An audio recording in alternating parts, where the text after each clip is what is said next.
এটি কোনো বিষাদের ছায়া নয়, হালকা কালো আকাশ পানিতে মিশে তৈরি করা পরিবেশ বলে দিচ্ছে দ্বীপে সন্ধ্যা নেমেছে। পরদিন নতুন সূর্যোদয়, নতুন দিন, কিন্তু কোথাও কোনো হৈ হুল্লোড় নেই, নেই কোনো ভিড়। ফাঁকা হোটেল, রেস্টুরেন্ট, জনশূন্য সৈকত আর জেটিতে নেই জাহাজের হুইসেল। দ্বীপ জুড়ে শুনশান নীরবতা, যেন হুমায়ুন আহমেদের কোথাও কেউ নেই গল্পের এই দৃশ্যপট। প্রশ্ন হলো, নভেম্বরের শুরুতে কি এমন পর্যটকশূন্য পরিবেশ হওয়ার কথা ছিল সেন্ট মার্টিন দ্বীপে? কিন্তু পর্যটকশূন্য দ্বীপই এখন সেখানকার মানুষের কাছে বাস্তবতা। মূলত পরিবেশ রক্ষার কথা বলে দ্বীপে ভ্রমণের উপর নানা শর্তারোপ করে সরকার।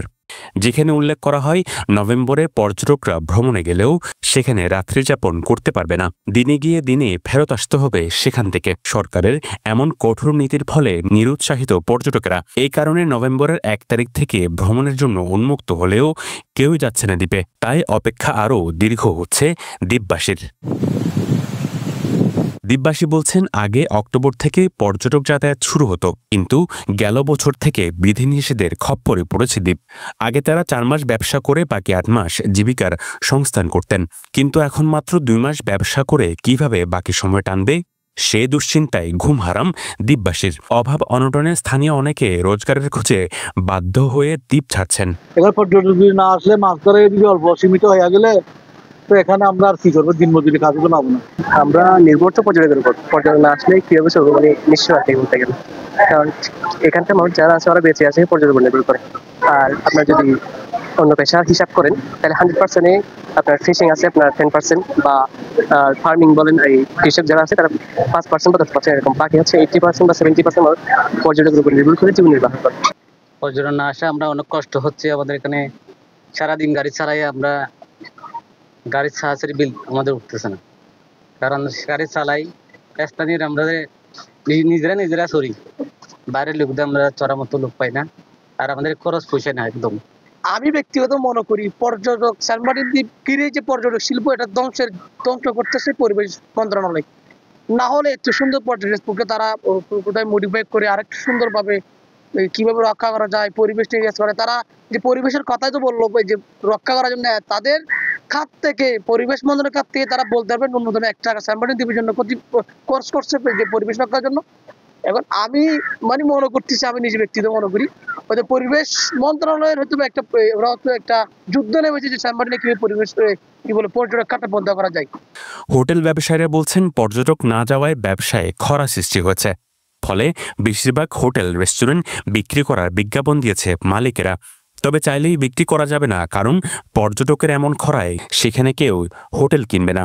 ফলে দীর্ঘশ্বাস পাচ্ছে ব্যবসায়ীদেরও। সেন্ট মার্টিন দ্বীপবাসী সহ অনেকেই হোটেল বিক্রি করার জন্য পত্রিকায় অ্যাড দিয়েছে, বিজ্ঞাপন দিয়েছে, এবং বিভিন্ন জনকে যাদের যেখানে পরিচিত মহল আছে সেখানে বলা বলে হচ্ছে। তো এইভাবে যদি একের পর এক আইন চাপিয়ে দেয় তাহলে হোটেলও কে নেবে?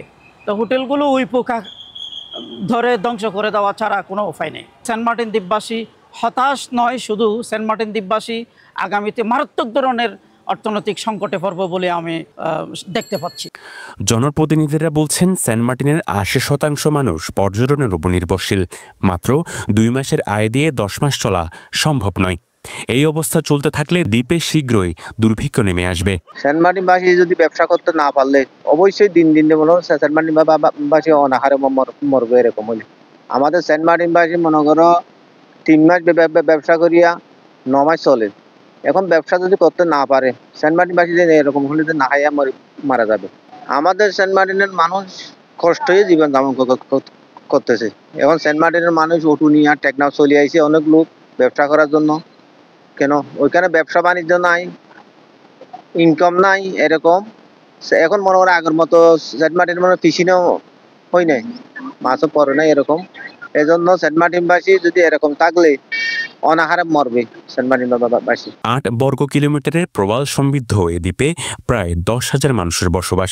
কিছু মানুষ মাছ ধরলেও বেশিরভাগ মানুষের জীবিকা পর্যটনের উপর নির্ভর। সরকার পর্যটনে বিধিনিষেধ দিলেও বিকল্প আয়ের কোনো ব্যবস্থা করেনি। ফলে চরম অভাব নেমে এসেছে দ্বীপবাসীর। News desk, পেনওয়া।